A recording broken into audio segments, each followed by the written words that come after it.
কাল একটা স্ট্রিম লাইভের একটা ভিডিও, কাল না পরশুদিন রাতের একটা স্ট্রিম লাইভ দেখলাম, ম্যাডামের একটা স্ট্রিম লাইভ। সেই লাইভ দেখে কিছু কথা তো বলতেই হবে, কারণ লাইভে যারা ছিল প্রত্যেককে আমি চিনি এবং জানি। তো প্রথম কথা হচ্ছে, আমাদের চিঙ্কি রানির ভিডিও কিন্তু বন্ধ হয়নি। চিঙ্কি এবং চিঙ্কির মেয়ে রীতিমতো ভিডিও দিচ্ছে। আজকে ঈশানীকেও দেখলাম, কালকেও দিয়েছে, আজকেও ভিডিও, প্রমোশনাল ভিডিও, তার সাথে তার আগে পরে কিছু দিয়ে প্রমোশনাল ভিডিও করছে। প্রত্যেকের মতো করে ভিডিও করছে, একমাত্র প্রীতম বাদে। আজকে ম্যাডামের একটা বার্তা শুনলাম, প্রীতম নাকি পলাতক। আমি জানি না কতটা সত্যি কতটা মিথ্যে, কারণ প্রীতমের কোনো আপডেট আমাদের কাছে নেই, কারণ প্রীতমকে ভিডিও করতে দেওয়া হচ্ছে না। আমার কথা একটাই, যে ঈশানীও যখন ভিডিও দিচ্ছে, এবং ঈশানীর একটা শর্টসে দেখলাম, ঈশানীর সম্ভবত ওটা বর, যে নিয়ে এতদিন কথা হচ্ছিল, ঈশানীর বর সম্ভবত, যেহেতু ঈশানীর কোনো আপডেট আমরা পাইনি, রেজিস্ট্রিও পাইনি, বিয়েও পাইনি, কিন্তু মৌখিকভাবে এসছে ঈশানীর বিয়ে হয়েছে, রেজিস্ট্রি হয়েছে, এবং মনে হলো কোনো একটা বাড়িতে ঈশানীর একটা আপডেট দেখলাম। সেখানে একটা রিলসে একজনকে দেখলাম, একজন সুপুরুষ, ভালো লাগলো ছেলেটার বডি ল্যাঙ্গুয়েজ দেখে, মনে হলো একটা ভদ্রস্থ ছেলে। তো দেখে মনে হলো এটাই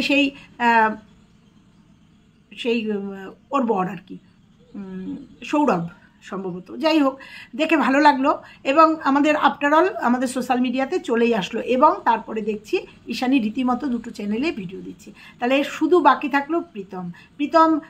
জানি না কতটা অপরাধ করেছে, জানি না চিঙ্কি পালের ফ্যামিলির থেকেও বেশি অপরাধ করেছে কিনা, যে যার জন্য প্রীতমের ভিডিওগুলো বন্ধ করা হয়েছে। আমি কিন্তু সাপোর্ট করে কথা বলছি না, আমি যেটা ন্যায্য, যেটা দেখছি সেটা বলছি। তারপরে তো ম্যাডাম আছেনই, ম্যাডাম নিশ্চয়ই ভালো বুঝছেন, কিন্তু এক জায়গায় পৃথক ফল দেখে এই প্রশ্নটা করতে হলো। আর আজকে বলবো চিঙ্কির ফ্যামিলিকে নিয়ে, আমি চিঙ্কি বলতাম না, কিন্তু চিঙ্কি রানী বললে সবাই ভালো বুঝতে পারবে। চিঙ্কি রানীকে নিয়ে আজকে কিছু কথা বলবো, ওদের ফ্যামিলিটাকে নিয়ে কথা বলবো, আর স্ট্রিম লাইভের কিছু কথা বলবো, টিট্টুকে নিয়ে কিছু কথা বলবো, কারণ টিট্টু আমার খুব ভালো লাগা একটা ব্লগার ছিল, এবং তারপরে যখন থেকে দেখেছি ও রিনিদের বাড়িতে গেছে, তারপরে রিনির সাথে এক কাত্তা হয়ে ভিডিও করেছে, এবং নিন্দনীয় কিছু রিলস দেখেছি, সেদিন থেকে ওকে আমার আর ভালো লাগে না। আমি বুঝে গেছিলাম ও রিনিকে ব্যবহার করছে। চলো এই সম্পূর্ণটা নিয়ে আজকের ভিডিও। ভালো লাগলে অবশ্যই একটা লাইক, একটা কমেন্ট কিন্তু করে যাবে, যে আমি ঠিকঠাক বললাম কিনা। তো চলো মূল পর্বে ঢুকলে। বন্ধুরা কেমন আছে তোমরা? নিশ্চয়ই ভালো আছো, আমিও খুব ভালো আছি। তো কাল না পরশু দিনের স্ট্রিম লাইভটা আমার মনে পড়ছে না, 3 ঘন্টার মনে হয় একটা স্ট্রিম লাইভ ছিল, 3 ঘন্টা না হলেও 2 ঘন্টা স্ট্রিম লাইভ। আমি ম্যাডামকে ফলো করি এবং ম্যাডামের সমস্ত বার্তা আমি দেখি। একটু আগেও একটা বার্তা এলো, প্রীতম পলাতক কেন, এরকম একটা বার্তায় দেখলাম। আমি জানি, আমি এইটুকু বুঝেছি, ম্যাডামের একটা ক্ষমতা আছে, এবং ম্যাডাম একটা ভালো জায়গায় বিলং করে, আর এই সমস্ত কাজ করতে গেলে অনেক বাধা বিপত্তি আছে। উপরে উঠতে গেলে নিচ থেকে কিছু মানুষ টেনে ধরে, কিন্তু সেটা হচ্ছে আলাদা জগৎ। মানবাধিকার কমিশনের সমাজসেবিকাদের একটা জোন আলাদা, ইউটিউবের আমার মনে হয় কন্ট্রোভার্সির একটা জোন আলাদা, দুটোকে এক করে দিলে হবে না। তবে যেটা আমার খারাপ লাগা থেকে বলছি, ম্যাডাম যাদেরকে আজকে স্ট্রিম লাইভে, এর আগের দিন যাদের স্ট্রিম লাইভে তুলেছে, আমি কিন্তু কারোকেও নেগেটিভ কিছু বলছি না, কিন্তু যেটা আমার চোখে লেগেছে আমি সেটাই বলবো। এই যে কোকড়া চুল যে ছেলেটি, তারপরে যে তার পাশে বসেছিল পূজা, তারপরে সোমা ধরিত্রীর কথা আমি আলাদা জায়গায় রাখবো, কারণ ওরা ক্রিয়েটার, ওরা হচ্ছে কন্ট্রোভার্সি ক্রিয়েটার, ওদের কথাটা আলাদা। কারণ হচ্ছে ওরা এত চিঙ্কিদের বাড়িতে গিয়ে এত মেলামেশা করেনি, সেটাও বলবো, পরবর্তীতে বলবো। আজকে সবার নাম ধরেই বলবো। কিন্তু এই যে পূজা, এই যে ওর নামটা আমি ঠিক ভুলে যাচ্ছি, কুন্তল সম্ভবত, কুন্তল, এদের যা মাখামাখি দেখেছি, তারপরে হচ্ছে আমাদের বিট্টু, এদের যা মাখামাখি আমি চিঙ্কিদের বাড়িতে দেখেছি, আমি কিন্তু প্রথম দিন থেকে আমি কিন্তু চিঙ্কিকে সাপোর্ট করি না। কারণ ওদের ফ্যামিলি দেখেই বুঝেছিলাম ওদের ফ্যামিলিটাতে কোনো একটা গণ্ডগোল আছে, কোনোদিনও একটা সুস্থ স্বাভাবিক ফ্যামিলি হতে পারে না। ওদের জীবনযাত্রা বা ওদের ভিডিও দেখে বুঝেছিলাম, কিন্তু বলিনি। আমি ওদের নিয়ে কোনোদিন কন্ট্রোভার্সি করিনি, বা ওদের নিয়ে ওরা আমার কন্টেন্ট কোনো দিন ছিল না। কিন্তু ব্যক্তিগত রিনিকে আমি একটু ভালোবাসতাম, কারণ আমি জানতাম ওর মধ্যে কিছু ক্রিয়েটিভিটি ছিল, বিশেষ করে ওর রিলসগুলো আমার খুব ভালো লাগতো। বিশেষ কিছু রিলস, আমি প্রত্যেকেরই কম বেশি রিলস দেখি, আমি রিলস দেখতে ভীষণ ভালোবাসি। আমার যখনই সময় কাটে না, আমার অনেকটা সময় আছে, একা থাকি, তখন আমি আমার কিছু মানুষের রিলস দেখি, যেমন ঈশানীর রিলস, এই রিনির রিলস, এরকম প্রচুর মানুষের আমি রিলস দেখি। আমি রিলস দেখতে ভীষণ ভালোবাসি, নিজে করতে পারি না তো, কিন্তু ভালোবাসি। তখনই আমি বলেছিলাম যে এই মেয়েটার অনেক ট্যালেন্ট আছে, এই মেয়েটা অ্যাক্টিভিটি জানে। এবং তারপরে যখন এর আগে যখন ছাড়াছাড়ি হয়ে গেল, রিতম যখন ওকে গিয়ে নৈহাটি থেকে নিয়ে আসলো, তখনও একটা ভিডিওই করেছিলাম যে এদের বাঁচতে দেওয়া হোক, কিন্তু না, তার পরবর্তীতে বুঝেছিলাম যে রিনির জীবনটা অসংযত, আর এই অসংযতার পিছনে সম্পূর্ণ ওর মা বাবা রয়েছে, তার মা বাবা রয়েছে। এটা কিন্তু প্রথম থেকে বলে আসছে। কোথা থেকে কোথায় চলে গেলাম, প্রথম থেকে দেখেছি এদের বাড়িতে একটা আড্ডাখানা, এদের বাড়িতে মেয়েটাকে নিয়ে একটা আড্ডাখানা, এবং প্রত্যেকে এদের ব্যবহার করেছে। এই আমি বলছি, কিন্তু চিঙ্কিকে নিয়ে, চিঙ্কি রানীকে নিয়ে আমি পজিটিভ কিছু বলছি না, কিন্তু যেটা হয়েছে সেটা বলছি। রীতিমতো এদের বাড়িতে আসা, বসা, থাকা, খাওয়া এবং আনন্দ ফুর্তি করা রীতিমতো কিন্তু অন ক্যামেরায় আমরা দেখেছি। তাহলে প্রথম দিন এসেই কি এরা বোঝেনি? আর ওই পূজা তো ওদের নিজেদের লোক, দেখেছি কিভাবে রিনির যখন অসময় কিভাবে সাপোর্ট দিয়েছে, দীঘায় গেছে সাপোর্ট দিয়েছে, তখন ভালো ছিল। তখন তাহলে কি এরা বোঝেনি কখনো? পূজা তো একদম ঘরের লোক, পূজা যার সাথে মনে হয় ওই শুভ বলে ছেলেটির সাথে ওর খুব মানে ভালো একটা সম্পর্ক, উঠবি বোধহয়, সম্ভবত, আমি এতটা ডিটেলসে জানি না, সম্ভবত উঠবি। যাই হোক, তারা কি জানে না যে তার দাদার বাড়িতে কি হয়, তার দাদা বৌদি, তার ভাইজির কি লাইফস্টাইল, সেখানে তার কাছের বান্ধবীটাকে সেখানে পাঠায় কি করে? সে কি জানে না? জানতো না? আজকে জানতে পেরে আজকে একদম স্ট্রিম লাইভে উঠে বলতে হয়েছে। তখন কেন প্রতিবাদ করেনি? এই যে কুন্তল কি জানতো না যে তাদের বাড়িতে ড্রিঙ্ক হয়, এবং ছাদে দেখাও গেছে কেউ ড্রিঙ্ক করছে, সেই কফিও কিন্তু, ফুটেজও কিন্তু আমাদের কাছে চলে এসেছিল, কিন্তু ভিডিও করি না জন্য তখন করিনি। তারাও এদের সামিল ছিল। এই যে দিনের পর দিন ওদের বাড়িতে আনন্দ ফুর্তি ড্রিঙ্কস হয়েছে, এরাও কিন্তু বাদ ছিল না। তখন কেন প্রতিবাদ করেনি? আর বিট্টুর কথা বলবো, সত্যি কথায় ওকে আমার খুব ভালো লাগতো, কিন্তু যেদিন থেকে ওকে ভালো লাগতো একটা কারণেই, কারণ যখন ঈশানীর থেকে ও লাথি খেয়েছিল, মানে সরি স্লিপ অফ টাং, যখন ঈশানীর সঙ্গে ওর ব্রেকআপ হয়ে গেছিলো, তখন ওর কিছু ভিডিও দেখেছিলাম, আমার ওর প্রতি একটা দুর্বলতা জন্মেছিল। ওকে ভালো লাগতো, আমার ওর ভিডিওগুলো ভালো লাগতো, এবং ওকে নিয়ে যখন ট্রোলিং হতো খুব, ভিডিওগুলো দেখতাম এবং ওর লাইভে যেতাম, লাইভে সাপোর্ট করতাম, কমেন্ট করতাম। কিন্তু যেই মুহূর্তে দেখেছি প্রীতমের সাথে রিনির একটা দূরত্ব হয়ে গেছে, সেই মুহূর্তে বিট্টু ঢুকেছে ওদের জীবনে, মানে রিনির জীবনে, তখন অনেক ট্রোল হয়েছে যে প্রীতমের এটো খাবার ওর ভালো লাগে, কারণ প্রথমে ঈশানী, তারপরে রিনি। কিন্তু তারপরে দিনের পর দিন আমি কিন্তু বুঝতে পেরেছিলাম যে ওটা জাস্ট রিনিকে ব্যবহার করছে ওর চ্যানেলটাকে দাঁড় করানোর জন্য। হয়েছেও তাই, 69 কিংবা 59,000 সাবস্ক্রাইবার গেইন করেছে। তার মধ্যেও কিছু কিছু ভিডিওতে এমন বোঝা গেছে যেন ওই বাড়ির ও জামাই হতে চলেছে, মানে ওই মিস্টার পালের সাথে ওর যে অ্যাটাচমেন্ট, যে সমস্ত ভিডিও দেখেছিলাম না, তখনও ভেবেছিলাম যে পৃথিবীতে কি আর কোনো মেয়ে নেই? পৃথিবীতে কি? সেই দিন থেকে আমার বিট্টুর প্রতি একটা রাগ জন্মেছিল যে এটা কি করলো, একটা ভালো ছেলে, ভদ্র ঘরের একটা ছেলে কি করলো এটা? এবং রিনির সাথে থাকা, খাওয়া, আনন্দ ফুর্তি করা।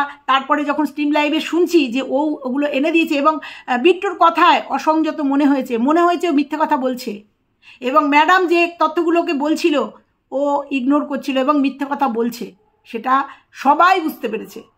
ম্যাডাম যে প্রশ্ন 2-3টে করেছিল, তার যে একটা প্রশ্ন এড়িয়ে গেছে এবং মিথ্যে কথা বলেছে, সেটা বোঝা গেছে।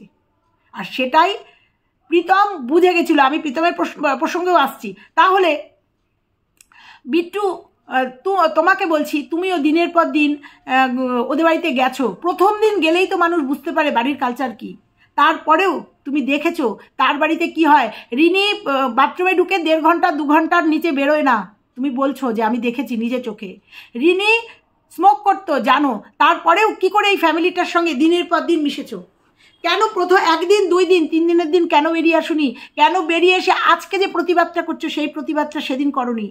প্রত্যেককে বলছি, শুধু বিট্টুকে না, প্রত্যেকটা মানুষকে। প্রত্যেকটা মানুষ জানে যে তাদের ব্যবহার করা হয়েছে। তারা ব্যবহৃত হয়েছে কেন? তারা যেমন ব্যবহৃত হয়েছে, তারা ওদের ব্যবহার করেছে। এই যে চিঙ্কি রানী, এটা ঠিক, চিঙ্কি রানী মানুষকে খাওয়াতে পড়াতে ভীষণ ভালোবাসেন, সেটা আমি জানি। সেটা তার হয়তো মেয়েকে খুশি করার জন্য। আর মেয়ের যে উচ্ছৃঙ্খল জীবন, সেটা প্রথম থেকে বোঝা গেছে। যে মেয়ের গায়ে 6টা ট্যাটু, যে মেয়ে ছোট ছোট ড্রেস পরে স্টেশনের উপর নাচতে পারে, সেই মেয়ের কালচার কি, সেই মেয়ে কি ঘর থেকে বিলং করে, সেটা সবার জ্ঞাত, সবাই বোঝে।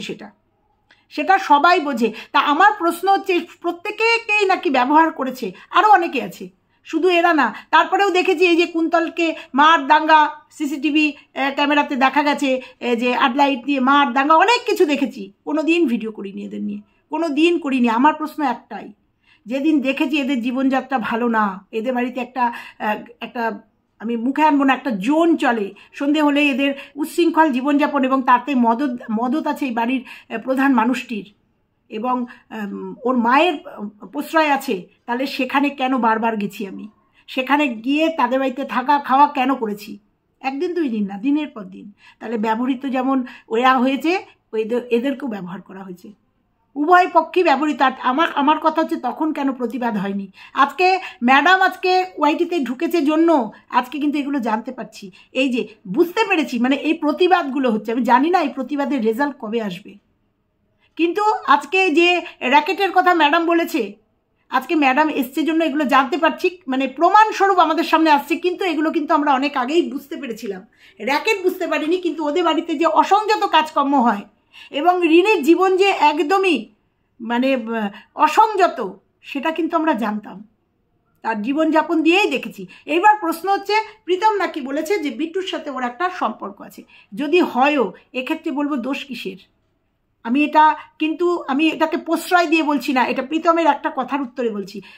অসুবিধা কোথায়? যেখানে ঈশানীর সঙ্গে দিনের পর দিন দেখেছি ডিভোর্স হয়ে গেছে, ওর সাথে রিনির সঙ্গে সম্পর্ক ছিল, আমি কিন্তু পাশাপাশি তুলনামূলক আলোচনা করছি। ঋতমও দিনের পর দিন দেখেছি দার্জিলিং না সিকিমে বেড়াতে গিয়ে এদের সঙ্গে চলাফেরা করা দেখেছি। সুন্দরবনে দুজনকে গিয়ে একসাথে থাকতে দেখেছি। ও তো ডিভোর্সই ছিল, ও তো তখন ওর বউ ছিল না। তাহলে প্রীতম যদি প্রাক্তনকে নিয়ে আনন্দ ফুর্তি করতে পারে, একসঙ্গে থাকতে পারে, তাহলে প্রসঙ্গত বিট্টু তাহলে যদি এই যে এদের বাড়িতে এসছে, এত মেলামেশা করেছে, এত খাওয়া দাওয়া আনন্দ ফুর্তি করেছে, সেক্ষেত্রে যদি যেটা ম্যাডাম বললেন সেটা যদি করে থাকে, তাহলে প্রীতমের এত রাগ হওয়ার তো কথা না। যে কাজ ও করেছে সে কাজ রিনিও করেছে। আমি বলছি না করেছেই, কারণ বিট্টু স্বীকার করেনি, কিন্তু আমি কথার প্রসঙ্গে বলছি, ভালো করে বুঝবে ভিউয়ার্স তোমরা।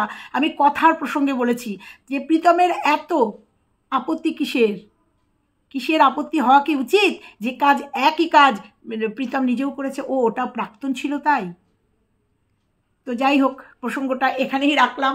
যে এই ক্ষেত্রে যদি বলে, আর সর্বোপরি বলবো ম্যাডামকে আমি একটাই রিকোয়েস্ট করব, যে বউ বাথরুমে ঢুকে 1.5 ঘন্টা 2 ঘন্টার নিচে বেরোয় না, যে বইয়ের নিত্যদিনের বন্ধু লাগে, নতুন নতুন বন্ধু লাগে, যে বইয়ের সারা গায়ে ট্যাটু করতে হয়, যে বউ মানে এটা করতে হয়, মানে টানতে হয়, আর কিছু বললাম না, এইখানেই স্টপ করতে হয়, সে বউ মনে হয় শাড়ি পরে প্রীতমদের বাড়িতে গিয়ে মশলা বেটে সংসার করবে?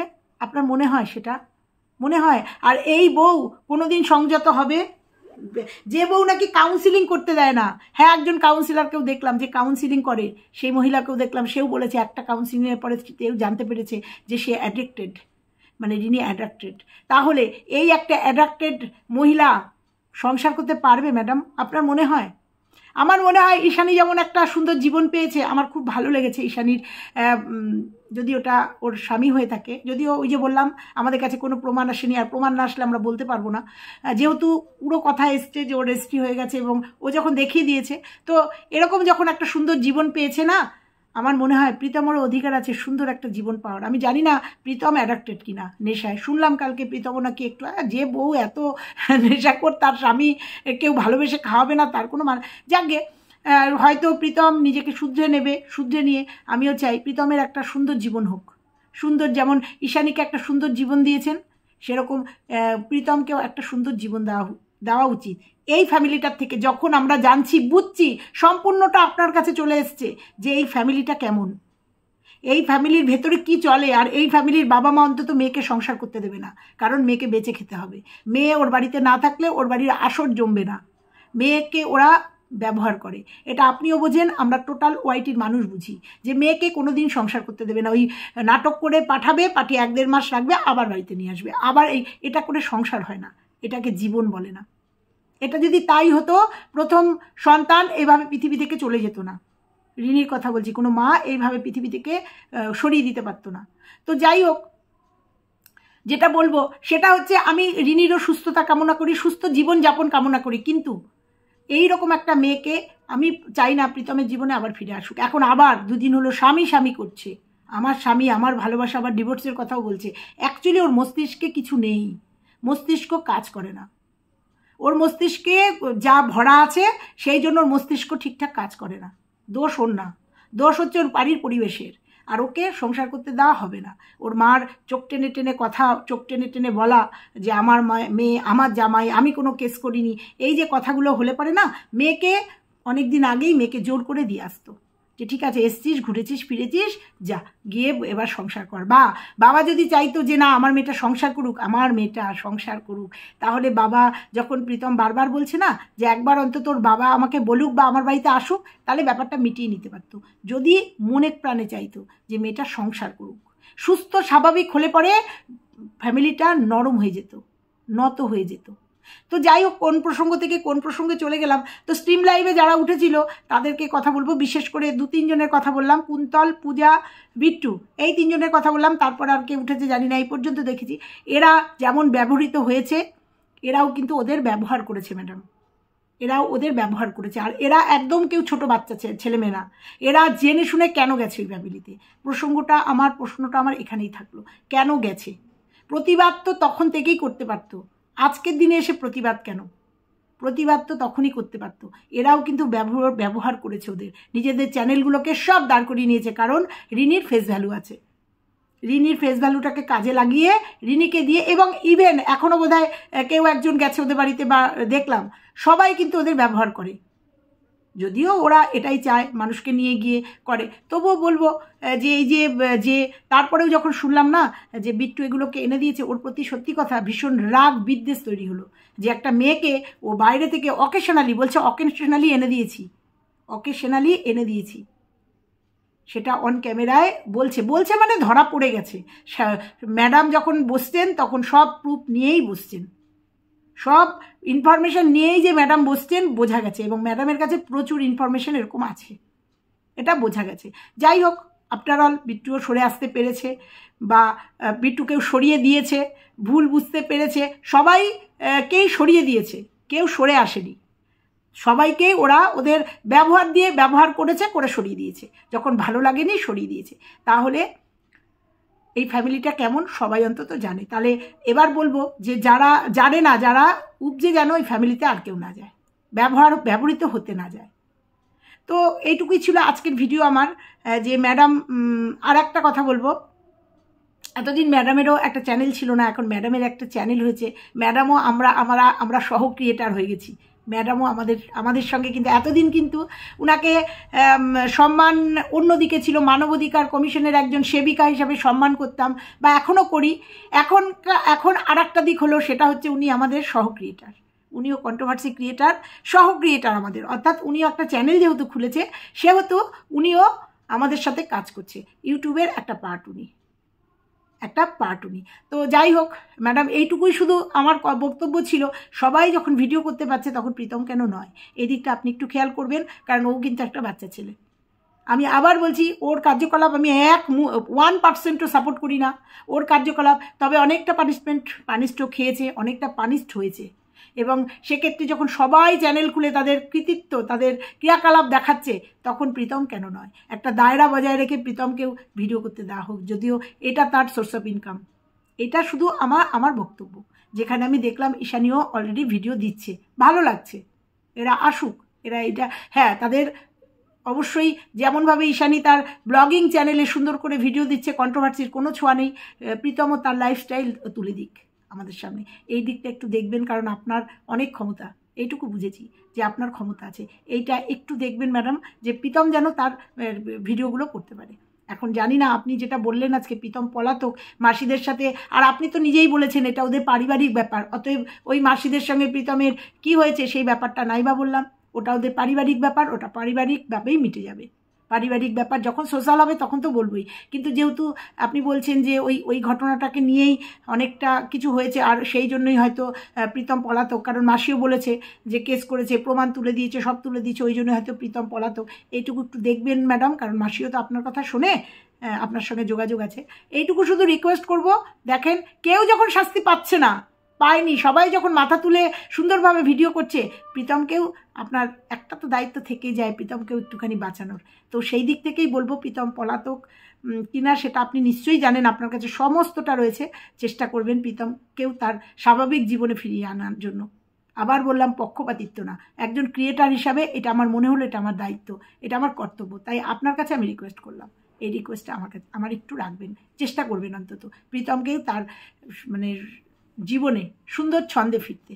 অবশ্যই শিক্ষা হয়েছে, সবার শিক্ষা হয়েছে, প্রীতমের মায়ের সবার শিক্ষা হয়েছে, অবশ্যই সংযত হয়েই তারা এখন ইউটিউবে কাজ করবে, যথেষ্ট শিক্ষা হয়েছে। এইটুকু শুধু বলে আজকের ভিডিওটা শেষ করলাম। কেমন লাগলো ভিউয়ার্স তোমাদের? ভালো লাগলে লাইক, কমেন্ট, শেয়ার, আর চ্যানেলে নতুন হলে চ্যানেলটা সাবস্ক্রাইব করে দিও। টাটা।